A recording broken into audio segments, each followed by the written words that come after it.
صاحب، عوام یہ جاننا چاہتے ہیں کہ امام کعبہ ایک روحانی شخصیت ہیں، ان کے یہ دورے کا مقاصد کیا ہوتے ہیں؟ کیوں امام کعبہ دنیا کے مختلف ممالک کا دورہ کرتے ہیں؟ بسم اللہ الرحمن الرحیم۔ سب سے پہلے تو جان زیب صاحب بہت شکریہ، آپ کا ٹائم دیا۔ امام کعبہ جو ہے وہ ہمارے لیے ایک شخصیت نہیں بلکہ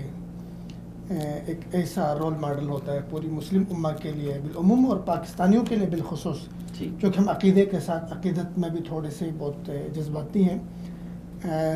امام کعبہ کا پاکستان میں آنا اور اس سے پہلے بھی آتے رہنا، یہ پاکستانی عوام کی ہمیشہ سے خواہش رہی ہے کہ وہ کعبے کے امام کا دیدار کرے،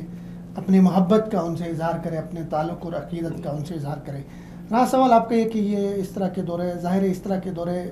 ٹوٹلی یہ غیر سیاسی دورے ہوتے ہیں، اور اس کی بنیادی وجہ یہ ہوتی ہے کہ مسلم امہ کے اندر اتحاد، اتفاق کو فروغ دینا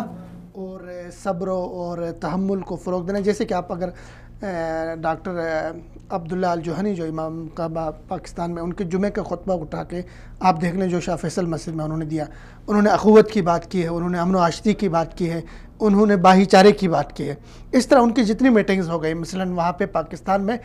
جب وہ گئے تو ان کا ایک سیمینار تھا جس میں انہوں نے شرکت کی کہ عصر حاضر میں نوجوانوں کو درپیش چیلنجز، کہ مسلم نوجوانوں کو کیا چیلنجز درپیش ہیں، جیسے ان کو دہشت گردی کی طرف لے کے جا رہا، جس طرح ان کو نشانہ بنایا جا رہا ہے مسلم نوجوانوں کو، تو امام کعبہ اگر ان پہ بات کرتا ہے، ان کو کوئی رات سجھائی دیتا ہے، کوئی ان کے لیے حل بتاتا ہے کہ مسلم نوجوان کس طرح آگے بڑھ سکتے ہیں، تو یہ ایک اچھی بات ہے۔ اور اسی طرح آج انہوں نے پیغام اسلام کانفرنس میں انہوں نے شرکت کی پاکستان میں، تو اس طرح کی ان کی ایکٹیویٹی ہیں ایک ہفتے کی، تو یہ ساری ایکٹیویٹی